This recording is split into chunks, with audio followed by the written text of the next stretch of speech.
do you want something to eat? He's like, how much time do we have? And he looked at the food, like he thought about it, and then no chance. The autograph He wasn't breaking away from the and mob. it just wasn't going to happen. Yeah, we come down here all the time, and nobody comes down.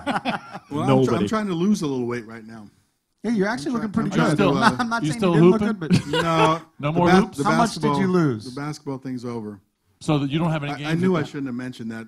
How much did you lose? I have a bet that I have to be down by a certain weight by September 6th. Who's the bet with? A board member okay. with us. And so last year I had a similar bet, and I lost it by about 3 pounds. This time I'm pretty sure I'll make it. So there's no more hoop games on the weekends at the house, at the compound? No, my knee started bothering me, and after a while it just became too much. So I'm into bike riding now. So I have a road bike, I have a mountain bike, I have a hybrid. Yeah. Oh my God. I want to get a fat bike. What's with the fat wheels? Oh, the fat. Yeah, they're big fat tires that's supposed to be ridden on sand and snow and all that kind of stuff. But a lot of people are riding them around the urban settings, the cities where they have big drains and cobblestones and train tracks and all that kind of stuff. So it's much safer that way. Do you do the spandex head to toe, or no. you kind of? Because that's not the greatest look for anybody. No. Right. He does Under Armour head to toe. Well, I am Under Armour head to toe, but I guess it's more like a skateboarder. Is that you throw the stuff on underneath the padded seat, because if you're going to be on that bike for a while, you need that.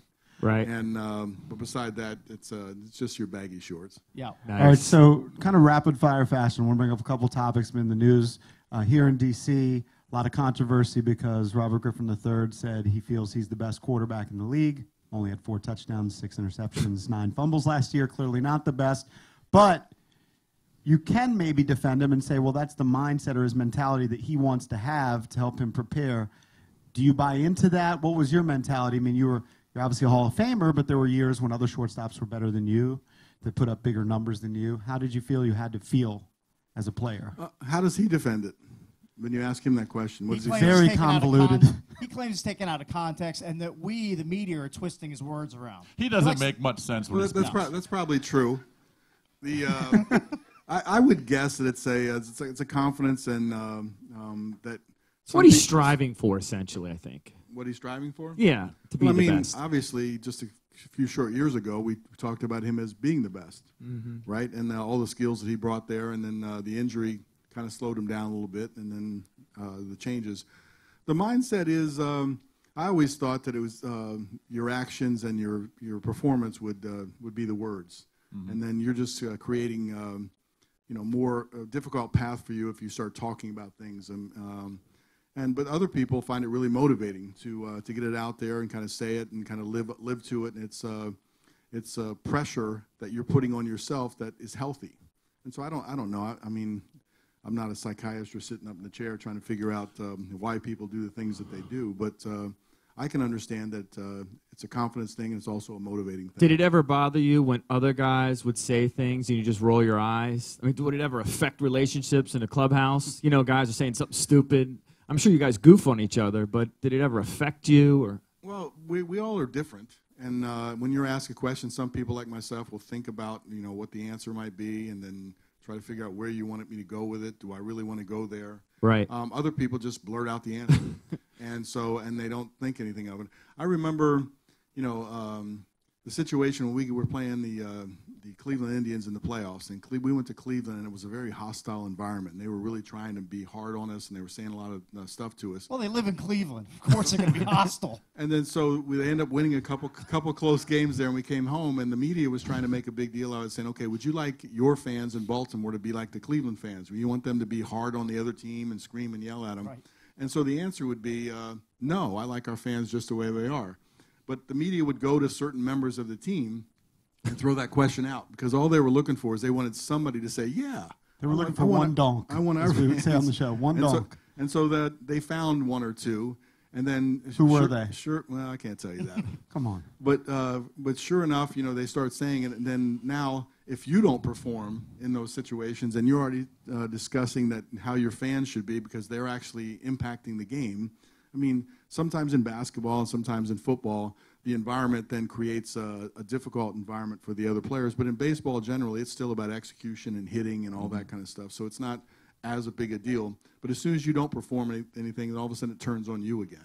And Real I quick. know you don't have much time, but I got to ask you. A baseball question. Okay. Do you think the Nats and the Orioles will both make the playoffs this year? Yes. I think both of them do. Yes. So Nats win the division, Orioles win what, wild card? I think it's hard to make those sort of predictions. You look at the quality of the teams and what they have. The Nats probably have gone through their slow period, and I predict that you'll get things rolling and they'll play the way that we expected them to play. And the Orioles, I think, have positioned themselves down the stretch here to be in a position. They're pretty healthy now, and I think they'll make a push. So Imagine that lineup if they still had Nelson Cruz. yeah, I mean, a lot of lineups would wish they had Nelly Cruz in the middle of it, but somehow, some way, they figure out how to score runs and get in there. But the key is still in the pitching staff. And if you look at the Nats still have, a strong starting pitching staff, which helps sets up the bullpen. And maybe the bullpen hasn't been, with Papelbon coming in, maybe they haven't figured out, what roles or how that it works. But I think that gets straightened out, as we move along. I said I was going to ask you about participation trophies. Would Cal, the dad, ever take away a trophy from their kid? Because that's what James Harrison from the Steelers did for his kids because they got a participation trophy. I think that's a whole issue about how you deal with, your success and doing your best. You don't have to bribe the kids to make them feel like they have success. I mean, success is their success. So I'm not a big advocate of everybody getting something because they play. There is something that you should hope for or try to get to. Earn. And earn, yeah. So I like that idea, but if you're a dad and everybody else gets the trophies, I'm not ripping a trophy out of my kids. You weren't tough on Ryan growing up, were you? I'd like to think no. I mean, you don't sit down and say, okay, how was my dad on me? Was he really tough on me and he shaped me to be the person I am? His influence on me was his own actions. It's not his words that you remember. It's the actions and the way he went around doing things and what he stood for and what was important. So you pick up all those things. So I hope my influence on Ryan was not that I'm going to shape you and I'm going to make you a certain way. I think There's no way he could ever take a day off.